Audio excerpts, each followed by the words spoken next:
never rests. Counting careless in the sky.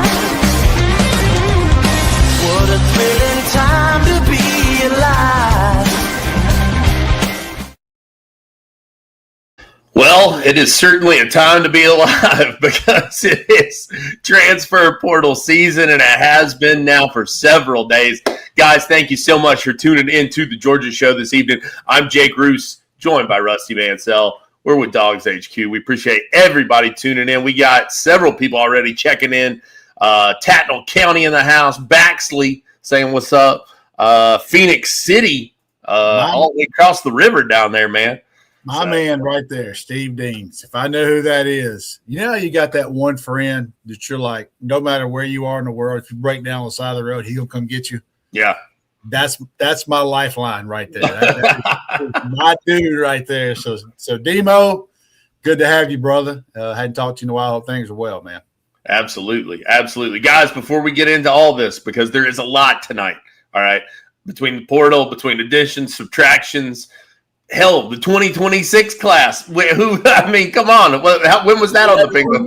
One of those, man. We'll get into that too. But it's the Modelo postseason. And look, I get it, man. Georgia's out of this thing. But, hey, that championship game is going to be something to watch. No question about it. Settle in. Get yourself some Modelo. Light, crisp, cool, easy drinking. The perfect beer to enjoy with college football. They are the official sponsor of the college football playoffs.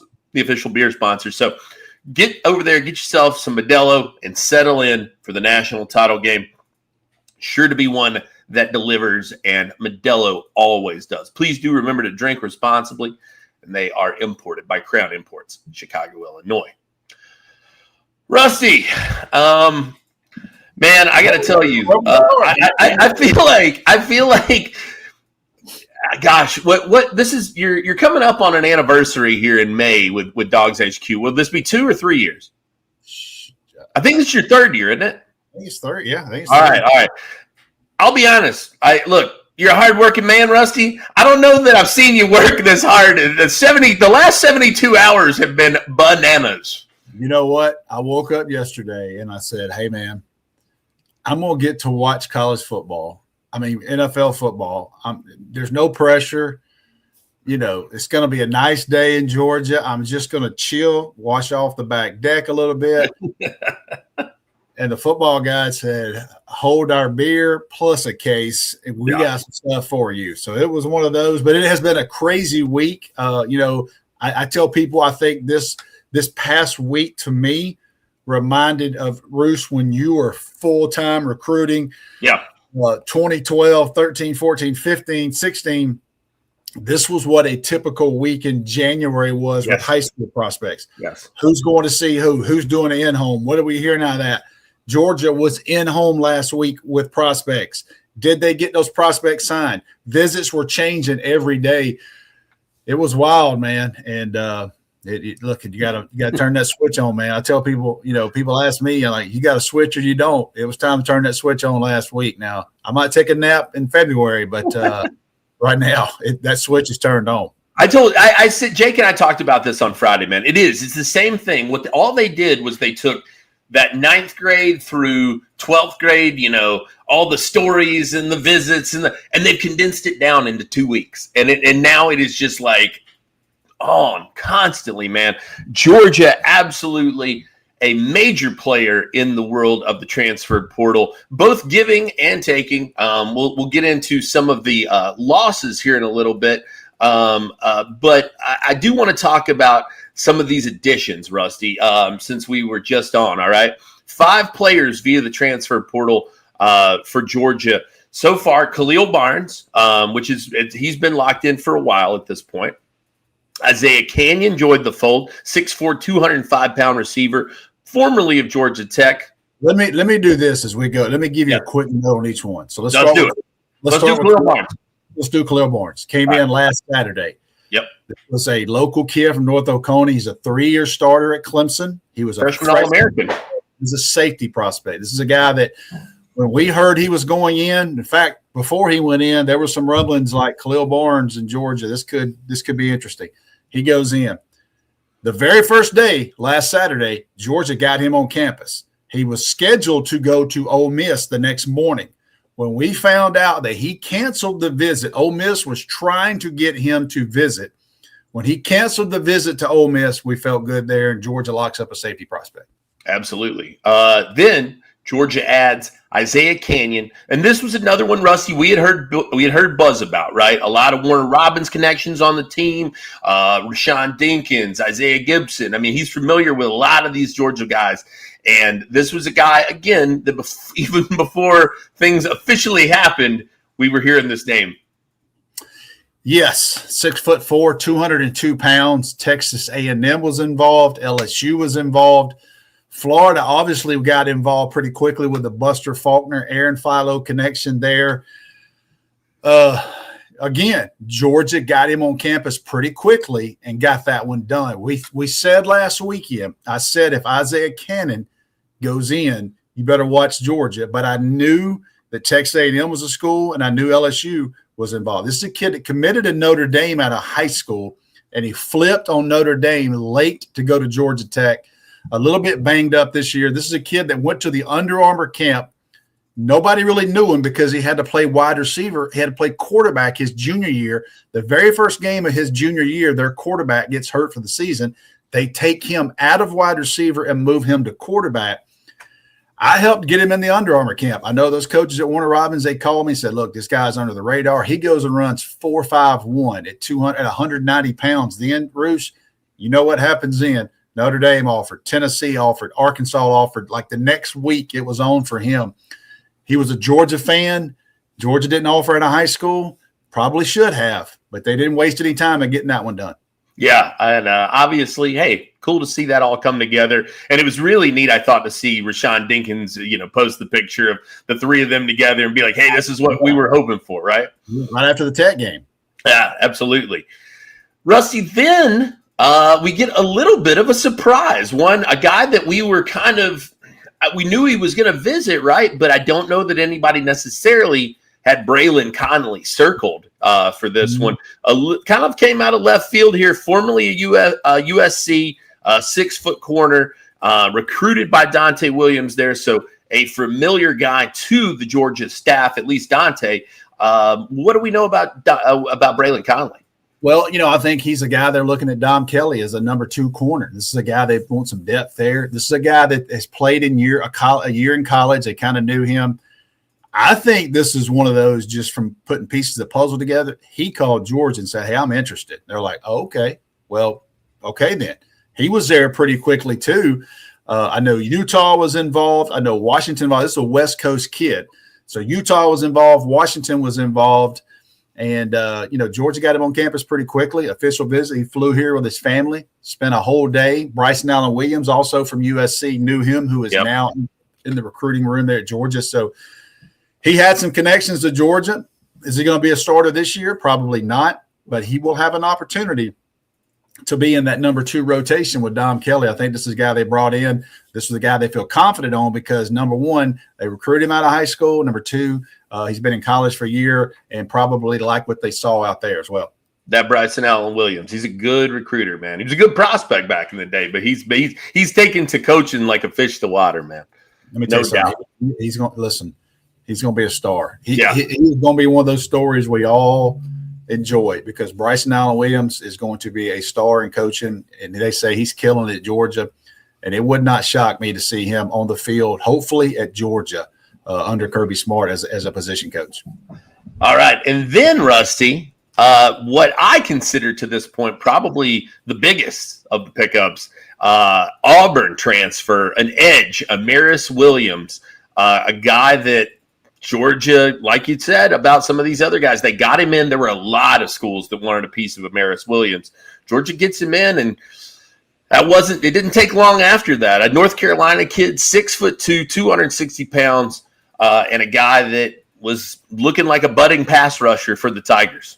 Wasn't he a 5-star out of high school? He was. Let me double check for a couple services. He was close. He was pretty close. He was 247 had him as 31. Nationally, he was number 49 overall. So he was like kind of right on it. You know that narrative that Kirby doesn't spend? edge players don't come cheap. Let me tell you something. That dude got off campus and wasn't committed, and they didn't let him get on another visit. Yeah. You can put the pieces of the puzzle together. There's only so many bodies that can fit the system that you run. Not everybody else's system, the system that Georgia runs. And they ask their D linemen to do, different things at times, eat up blocks for the linebackers behind you. They ask you to be able to rush the passer, set the edge, control gaps. They're hard to find. His body type, the Gabe Harris, those body types are hard to find. And that's why those schools that run that 3-4 fight over those. Amarius Williams came to Georgia, stayed one night, I believe. The next morning, he left. And we kept, what I was hearing, not real sure. Well, about 6 hours later, I get a text and go, Georgia's getting him. And I'm telling you right now, kill that narrative, because Kirby Smart and those guys made sure that guy didn't go on another visit. They had to have him, and they went and got him. Yeah, and a guy with some eligibility under his belt, too. This is not a one-year deal. He's got some time to go. So really nice pickup there for Georgia. And then, Rusty, as far as what we have on the books currently, they add another defensive back, and that's Eastern Carolina transfer Jamarlee Riddle, a guy from the state of Georgia down there in Camden County, man. And they know those Camden County guys well. I remember Jake Rowe texted us when after the kid committed, he said, "This sucker will hit you." Yeah, and that's for Jake Rowe. That's the description you want. Here's, if you're a subscriber and you're a member of DawgsHQ, here's what and what out. This is what was not out there. But if you're a subscriber, I think we put it out late Monday night. Last Sunday night at this time, T-Rob, Tavares Robinson, was sitting in his living room in Kingsland, Georgia. Nobody knew that. And I really didn't know a ton about the prospect until we kind of got pieces of puzzle put together. Then we found out Georgia was in home. This is the guy that they wanted. This is the guy they went and got. Miami was involved. And guess what? Georgia got it done before Miami showed up on down there in Kingsland, Georgia. And credit them. This is a kid that wanted to play for Georgia, teammate of Elias Williams. So big deal there. A safety. Listen, we have said, everybody on our board, everybody on DawgsHQ have said safety was a mega priority. They had to hit on safety. What did they do? On Saturday, they got Khalil Barnes. Looking back at it, last Sunday night, they got him. Yep. They got their two safeties done. They got those guys done. And that tells you what type of priority. That tells you, from what I know, Kirby Smart was not messing around. Like, you get in there, I don't care what's going on. You get in front of these kids or you get them here. You know what? He couldn't get there, so guess what? T-Rob went to him and did an in-home, which you can do during this time right now, and he got it done last Sunday. And I'll say this, Rusty, and this is not to cast aspersions on any of the guys. They fine players and guys who played at various programs. It does feel like Khalil Barnes and Jamarlee Riddle a little bit more proven guys than the guys they brought in last year, right? And I think Georgia tried to make a move late. Remember, they were making moves in post-spring. Right. Sure. They've had an entire season to know we got to fix. We got to get what we are accustomed to at the University of Georgia at safety.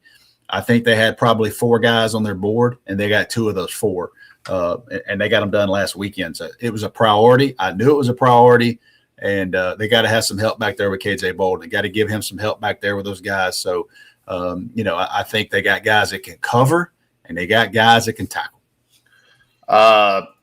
Rusty, on the flip side of all of this, obviously some great additions there, some strong ones that they wanted all along. But Georgia's also lost its fair share of guys since we last talked. Bo Hewley has entered the transfer portal since last. Janelle Aguero, who's now committed to Ole Miss. Yep. Andre Evans has transferred, or in the transfer portal. Adrian Maddox. And then today, Elo Mendozi also enters his name into the transfer portal. 5 guys there, so 5 in, 5 out, right? I mean, in the last little bit here. Of that group, Rusty, was there one of those guys who maybe surprised you, or you feel like maybe had a bigger opportunity waiting on him, and had he stuck around? I don't know that I'm surprised. I think I had my eye on Janelle Aguero and Bo Hughley. You know what I mean? Those guys are still, Janelle is a starter, got kind of banged up, hurt his wrist. And, kind of one of those deals where you give somebody an opportunity. And Rashad Dinkins, did he play great? He played pretty good against Alabama. Did he play great against Ole Miss? Had a couple of what I would think, I wouldn't say bust, but Ole Miss came after him. And I would too as a first-time starter in that type of situation.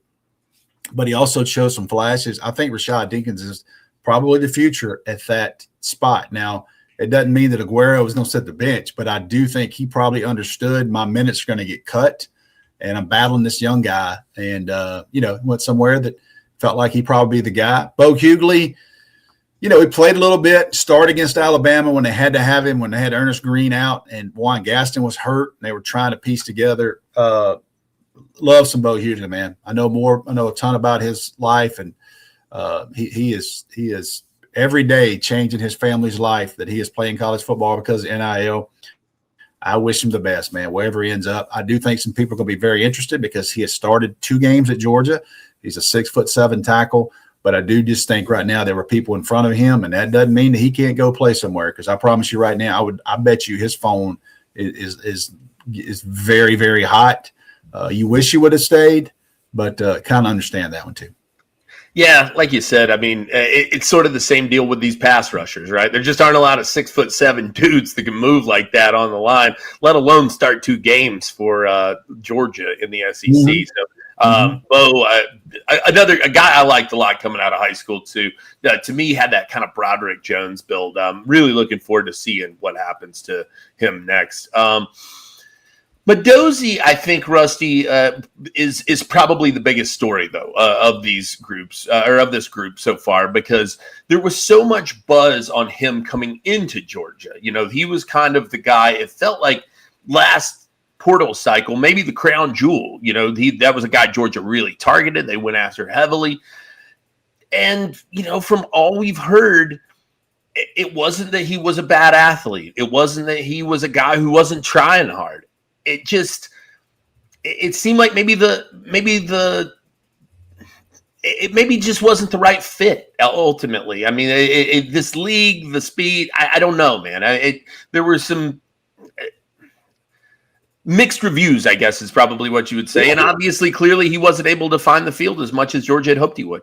I think athletically he was there. I think work ethic, he was there. He impressed everybody. Don't forget now, he didn't come in until May. Right. He did not practice with Georgia in pads until August. And this is a service academy kid who came in as a wide receiver to Army, right, and they switched him over to linebacker. So he's still raw in that.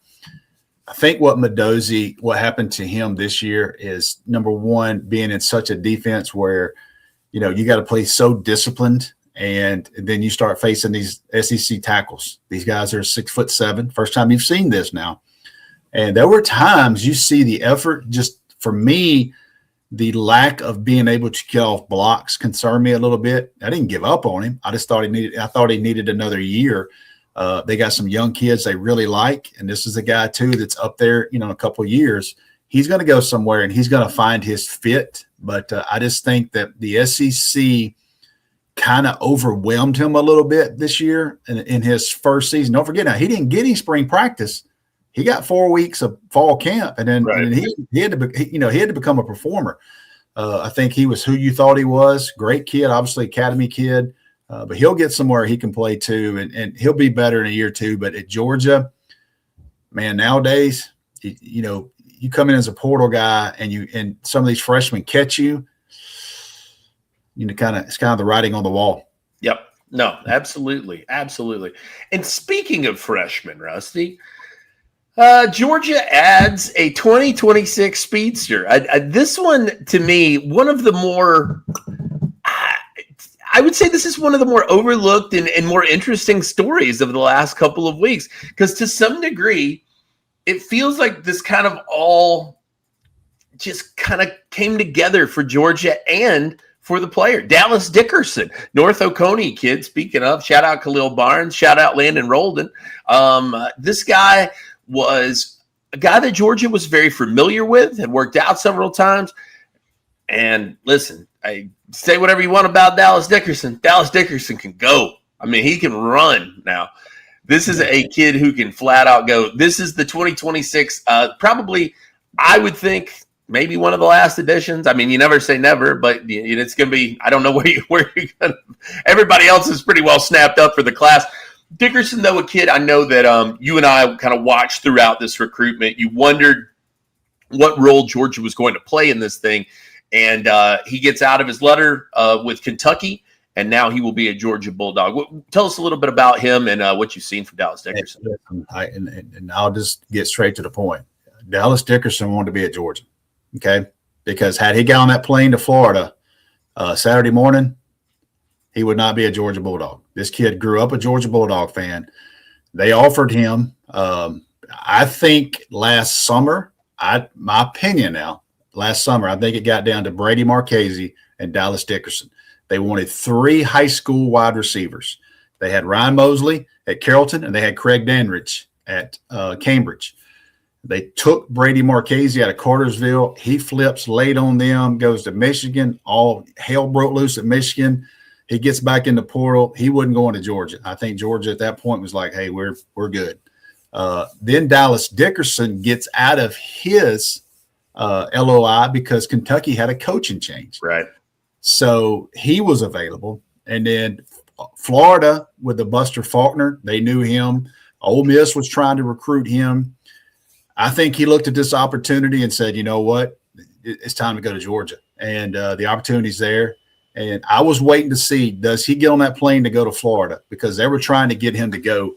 And they had been recruiting him. They knew if he got on Georgia's campus that it would be tough to keep him because he's right here. But Dallas Dickerson, man, he's a 10-4, 10-300 kid, and you see Kamari Brooks and Landon Roldan and all those North Oconee kids tweeting that, their Instagram and all that. We're all together now, dream come true. So, the 3 Warner Robins players are at Georgia now together. Now you got 3 North Oconee players from another state championship team together. It's just kind of weird how all that works out. But Dallas Dickerson's a guy you ought to be a fan of just because he's not a portal kid. But Georgia added, they wanted 3 high school wide receivers in this class. Marchese kind of screwed them late, just saying what happened when he flipped on the second day. But they were able to get Dallas Dickerson, man. So that was a big deal.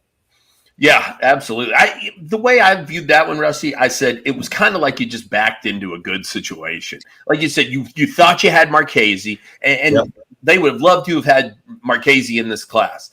But I think because of what happened, the late flip, and it just put them in a bad spot. And then this one comes available, and it kind of takes the sting off of that, at least in my opinion. I think that this is a great pickup for Georgia. And you know who was a last-minute addition? Robert Edwards was going to Georgia Southern. On signing day morning, Georgia missed a 5-star from the state of Florida, and they called up Robert Edwards, some little kid from Washington County, and said, hey, man, have you signed yet? And he goes, no.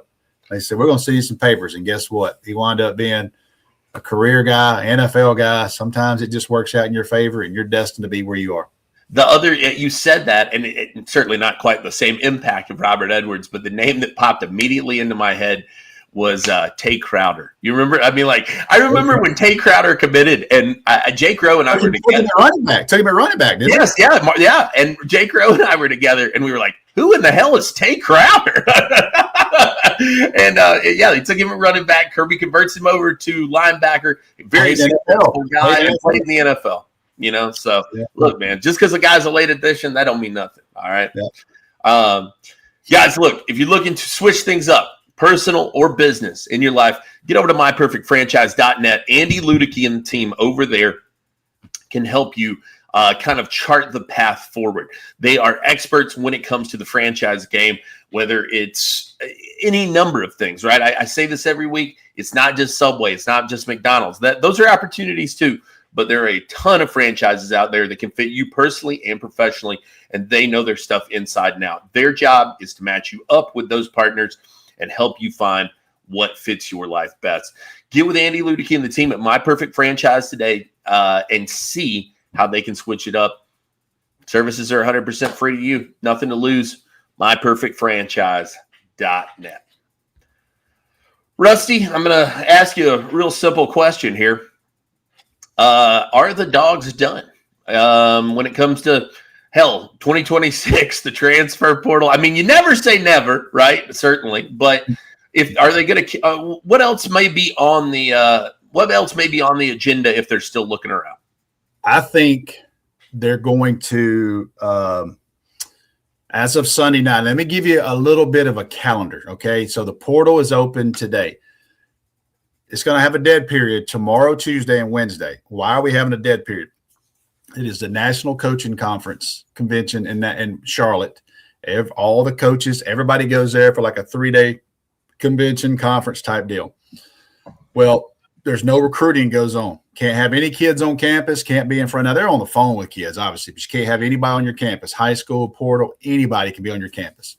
It opened back up Thursday morning. So we're trying to figure out what's going to happen between now and then. Does Georgia have anybody go in the portal kind of unexpectedly between now and then?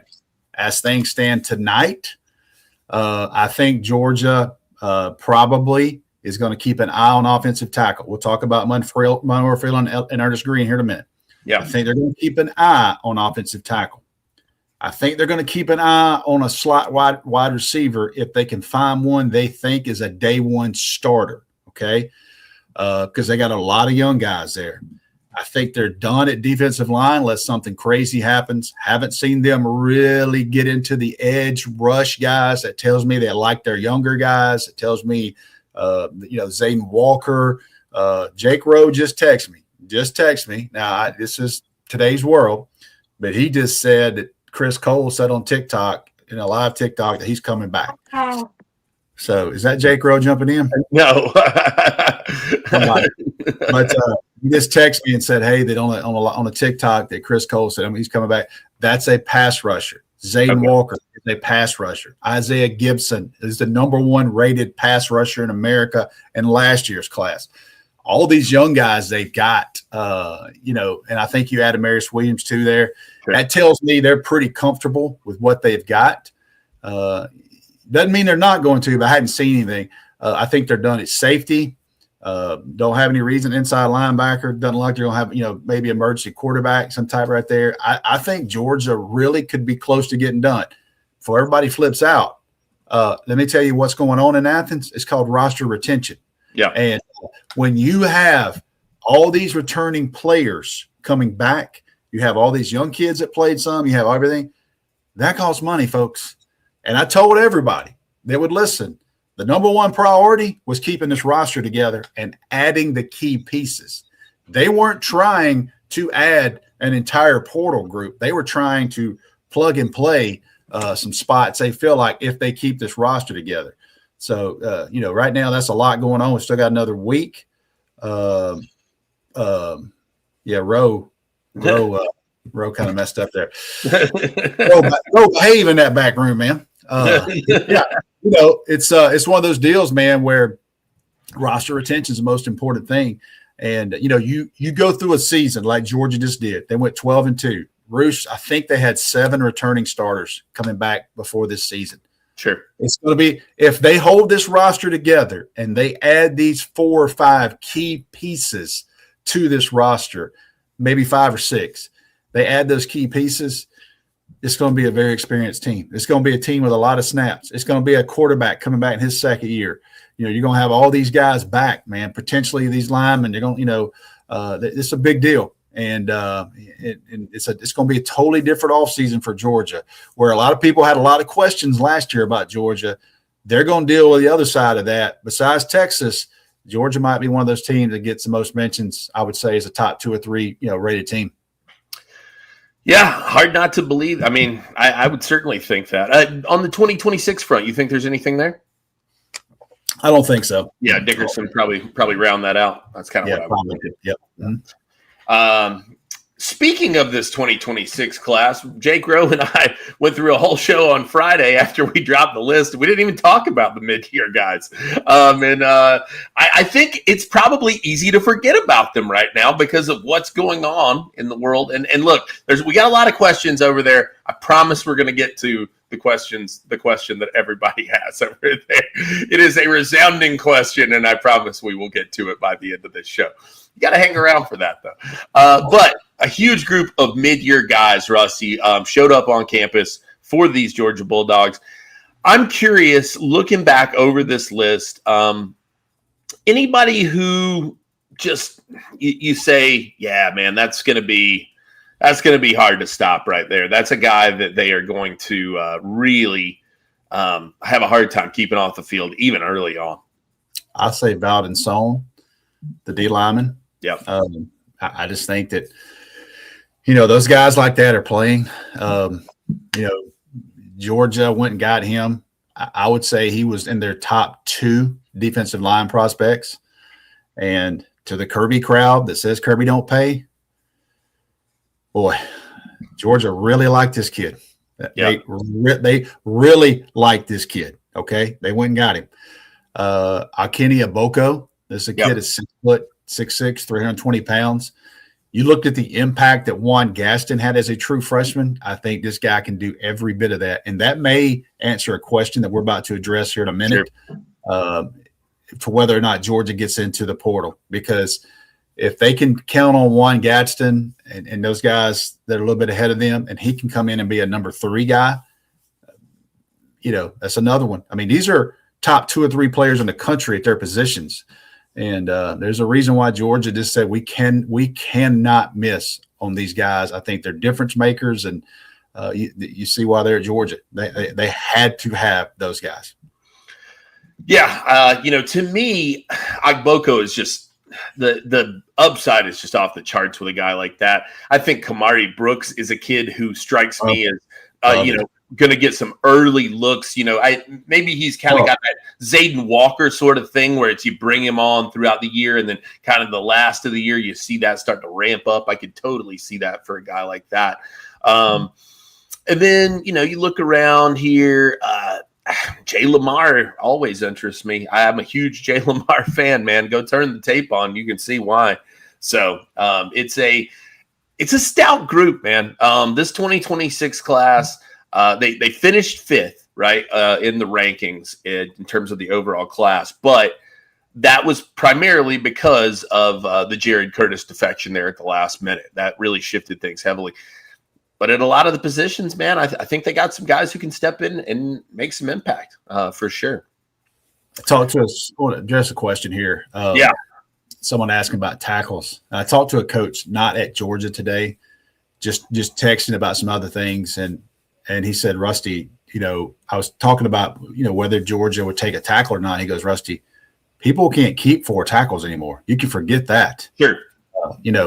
You better hope you've got 3, and you got 2 or 3 that can hold on for a couple of games. And it didn't really resonate with me of thinking, oh man, that's about the truth. You know what I mean? So it's just the way the world is. And I think Georgia's got some depth there, nowhere near the depth they used to have. But that's the reason with the portal. These kids look at Bo Hughley. If Georgia had Bo Hughley back next year at number 2, they feel very comfortable. Well, guess what? Bo Hughley's going somewhere else, and he's getting number 1 money for somebody else.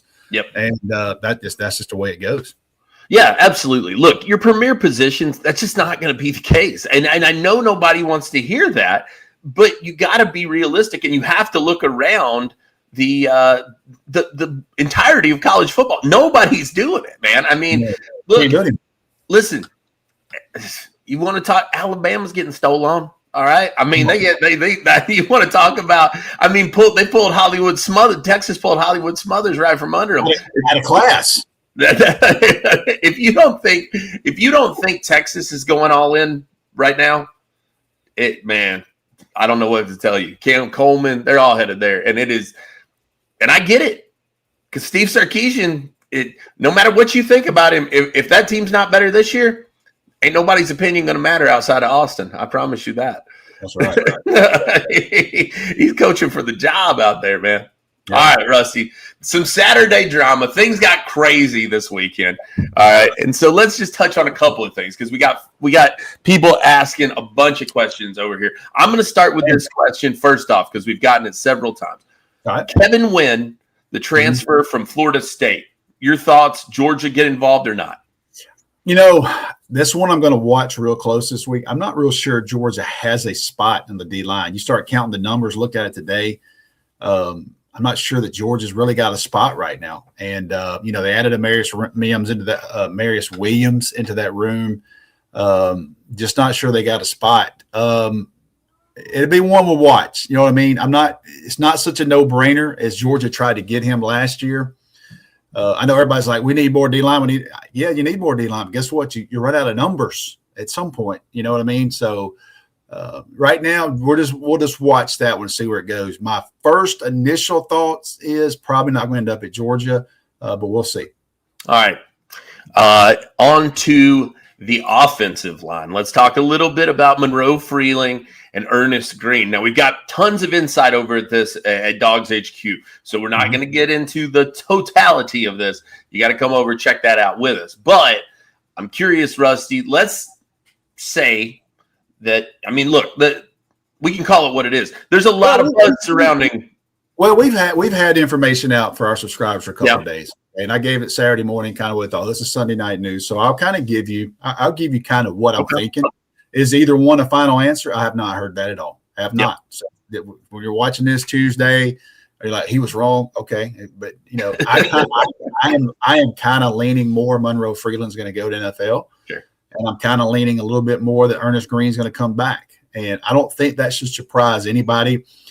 If that does happen with Monroe, hell of a career. And, this guy, I heard he got some late first round stuff. He got mostly second round stuff, but he got enough first round stuff that you bet on yourself sometimes. I'm telling you right now, Roos, that guy can freaking win.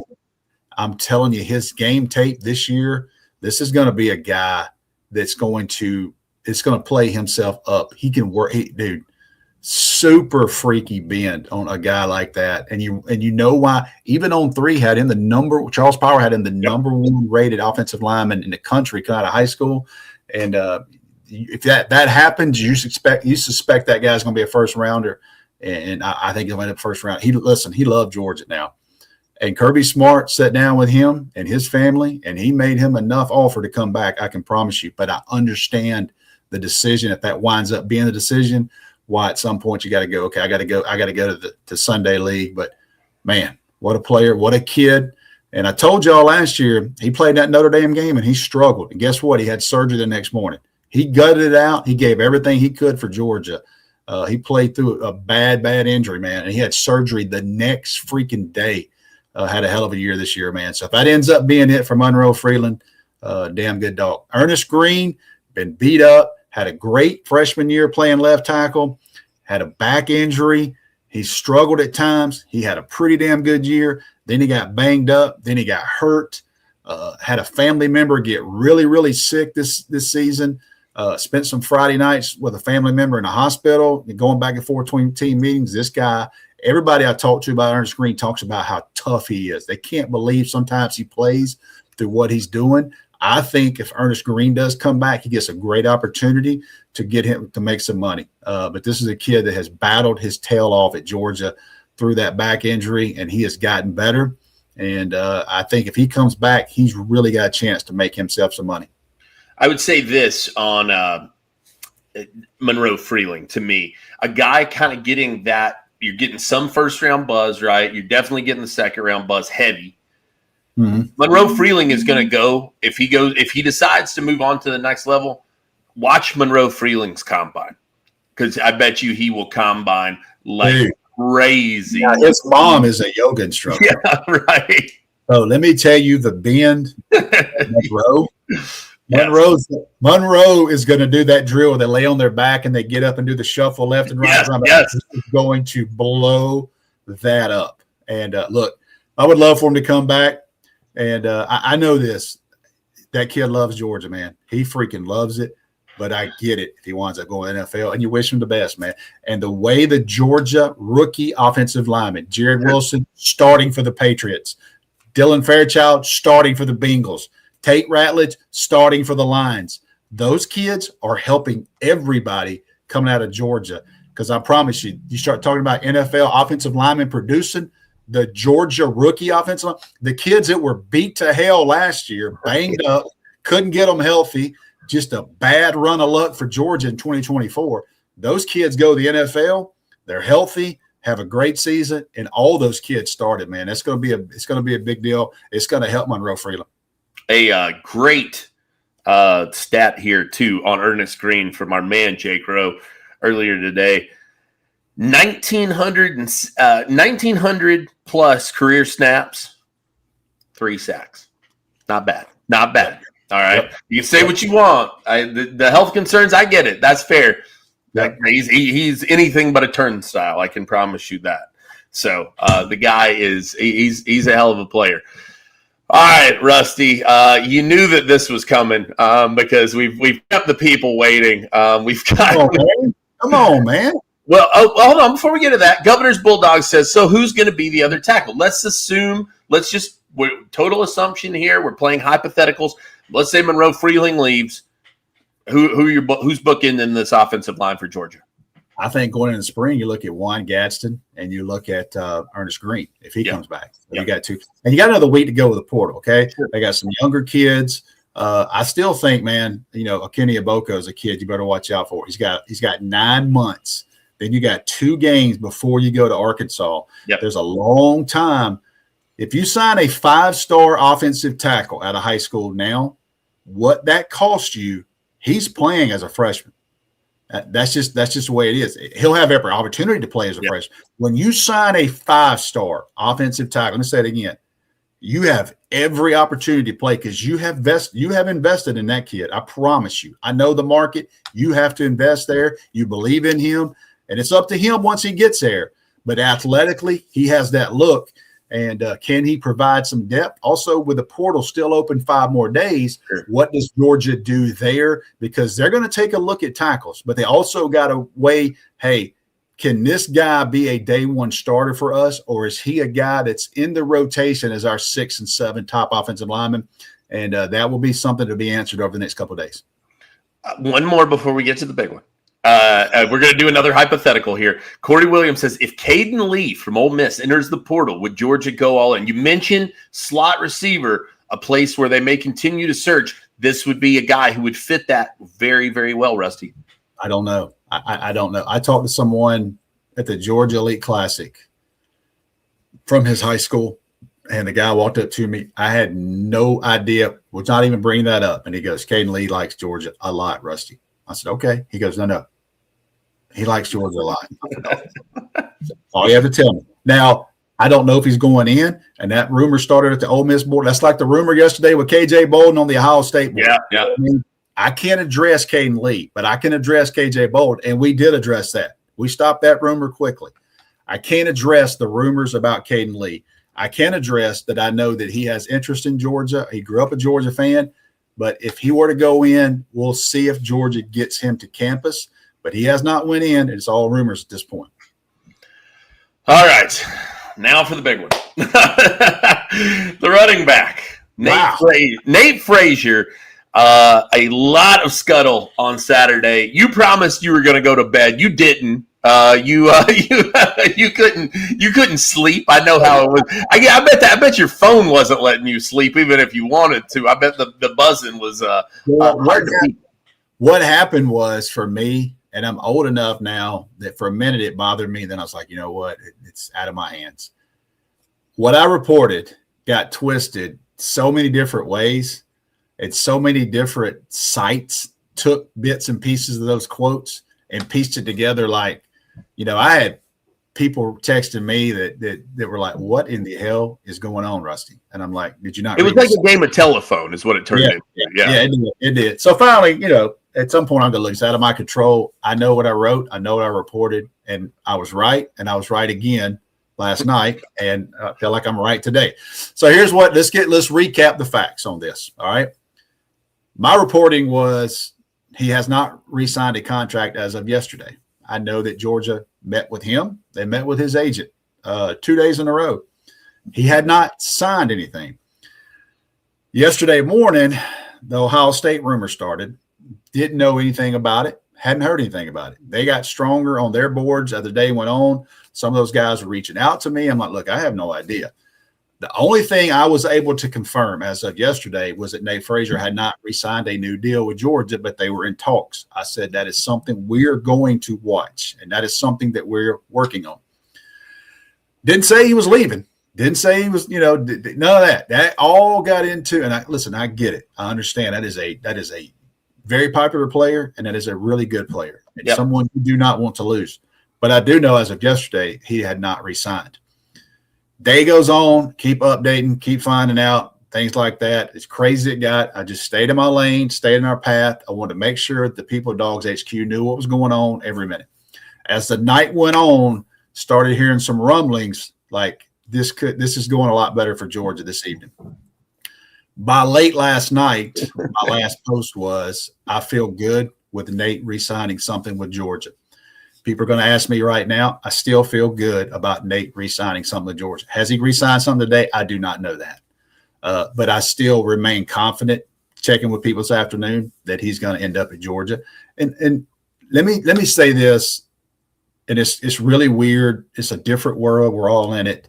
I don't really think this looks bad on Nate Frasier. I think that Nate Frasier has a lot of people that speak for him. I think that Nate Frasier had a lot of people in his ears, and I get it. You know what I mean? The guy's 20, 21 years old. This is probably his last year of college. He's trying to redo another deal. He has an agent that's probably trying to do his job too. And Georgia's trying to say, look, this is what we're giving you. And this is what we think you're worth. And this is what – I promise you it was more money than he was making last year. And running back, so running back shelf life is what it is, right? I mean, I'm sure that there was something probably that went through Nate Frasier's mind when that leg got folded up against Ole Miss, where he was like, "Oh, all right," I'm not saying that motivated any of this. I'm just saying I could see how something like that enters your mind and probably has some people around you saying, "Hey, man, that could have been." That could have gone a lot different than it did. So, but look, over here, a lot of people saying Nate's a DGD. Nate Frasier, by any measure, seems to love the Georgia Bulldogs, and so he is a great kid. You know what I mean? And he's not trying to act like somebody when he scores a touchdown. All that. It was pretty. I think at one point yesterday, I was pretty like, this is going to be. I called Jake Rose. This is going to be tough to cover right here now. This thing, I didn't even text you. I didn't want to mess you up. This was me and Roe, and I called Roe and I said, Roe, if this thing keeps going the way it is, this is going to be a Modelo night. I promise you, or a Modelo week. And as we're recording this, I don't know that he has re-signed anything, but I am confident, and I have remained confident today that he is going to resign. Chauncey Bowens is the other one. Okay, so I have kind of not been in that Chauncey Bowens lane. I have not. The one thing from our board for DawgsHQ, the one thing I have reported, and the only time I really checked was Thursday night. I checked with a couple of sources, and I said, is there something going on with Chauncey Bowens? And they're like, everything's good there as far as we know. And I said, okay, double checking. Everything's good, man. Chauncey's, sounds like he's good to go. I haven't heard anything different. Now, something could pop up crazy, but I haven't really spent a ton of time chasing that down after what I reported Thursday night, because I spent most of the day yesterday with the Nate Frasier stuff. We broke that news. I don't say we broke news on KJ Bolden. We stopped rumors. We stopped rumors on KJ Bolden. My God, people were, DMing me going, why are you saying KJ's leading? I said, hey, man, you need to go to the site and become a member and quit worrying about getting bits and pieces from places. So just want to clear all that up. It's been a wild weekend. Listen, it ain't over, folks. This portal is open for a week, and it's going on around the country. Roster retention for all these schools is the most important thing moving forward. Do you want to add portal pieces? Yes. But number one, if you got a really good roster, you're trying to keep that roster. And I think people think, well, why didn't we sign these guys to 3-year deals? It doesn't happen that way. Right. Because if you sign a kid out of high school, a 3-year deal, and he winds up being not as good, you're stuck. There's different ways around it. There are buyouts. There's different things that go on. So everybody's learning, but I think this is a big week for Georgia. If Georgia gets through this week and has no major issues and they keep this roster together and add 1 or 2 more portal pieces, you better be damn excited because Georgia's got a ton coming back. They got a second-year quarterback. Just got it. Listen, that's another whole show. But they got a lot coming back, and it's going to be a damn good roster, man. Yeah, you mentioned that. You mentioned the idea of signing those guys, and then do you get saddled with them? I tell people all the time, the great secret of all of this, as much as insane as the portal is, it works both ways. The coaches also utilize that portal. Don't be fooled by that, okay? One last question here we're going to take. Our friend Adam Hernandez, 989, he says, is Georgia going to land the running back from Kentucky? He's talking about Dante Dowdle. What's the latest there, man? It seems like that's kind of been the strategy for the last couple of years. High school guy, experienced guy from the portal. Feel good there. There you go. He said all he needs to say, man. When does class start tomorrow at Georgia? I think class starts tomorrow. Hey, look, man. We can get into the rest of the show. I'm not going to do this, but I need 2 minutes on this, and I'm going to end this. The Georgia's not spending. Guys, please don't go there. Is Georgia got Texas money? They don't. Does Alabama have Texas money? They don't. Does Georgia have Texas Tech money? They don't. Until there's some rules and regulations, and I know there's supposed to be rules, but it ain't happening. And I can't start it, and I can't stop it, and all that other stuff, okay? But Georgia has money, and Georgia has a roster full of people that could go anywhere in the country, all right? They make Kirby Smart and those guys make big boy decisions. But Georgia not spending, you can take that narrative and you can flush it down the well, you know what? Because that's not Georgia has a certain amount of money, and then they have some money they have raised, and they're going out and they're spending money. And they're spending it right now on their freaking roster because there's a lot of kids getting new deals, and that was to be they anticipated that. So that's a good thing. You want to look at your sophomore and go, you know what? I'm going to pay you more because you've produced. That's what Kirby Smart's doing. And he's trying to plug and place the pieces in there. And we'll say one thing on Indiana, because I think Indiana's the best team in the country. I do. They're unbelievable. They're so well coached. They are a team that's old as hell. They got an elite quarterback, and they hit on every one of those James Madison kids. Yep. But if you think that's going to work every single season, you got another thing coming. I think this is lightning in a bottle. I think they're unbelievable. I think they're the best team in the country.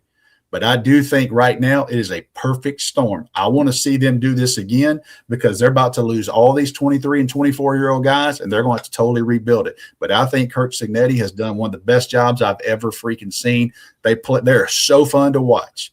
But don't come at me going, quit high school recruiting and go get all 24-year-olds. These super seniors are all about to be gone. They're all out about time, okay? So it's different. I believe in what Kirby's doing. Now, they've got to finish off some things, but still building your team and then going to get the portal pieces around that. You know why you can do that? Because you're from the freaking state of Georgia, and we got great kids to recruit from. So are they perfect? Nope. And I think they're learning every year. But the model that Kirby's got, I think they got to tweak it a little bit. But the model of going to get 24-year-olds, that's not happening. You know what I mean? And if I'm Indiana, I'm enjoying it because this is one of the funnest teams I've watched. It's unbelievable how good they play, and Miami's got their hands full. Let's just say that next week. I'm not worried about the Carson Beck factor. I'm not worried about Miami's got their freaking hands full because this team right here will put 40 on you in a heartbeat. Somebody on our board said the other day about Indiana, and I was like, that's a perfect summation. They said they look like robots that are trained to not make mistakes. And that's what it is. But that's the advantage of being old. And like you said, man, there's a lot of factors in this.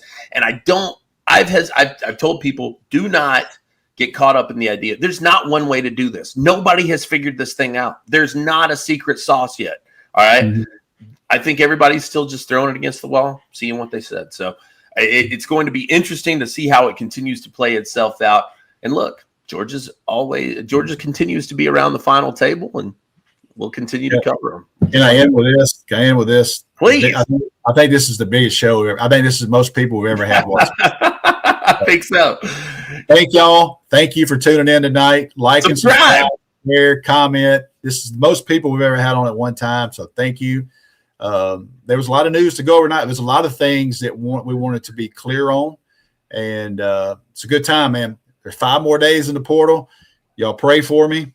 And we'll try to figure this thing out together and piece together. We got a ton of new subscribers. I think we're the fastest growing Georgia site in the month of January so far, or the first 11 days. We appreciate all you new subscribers. Somebody asked in the comments about how much it cost.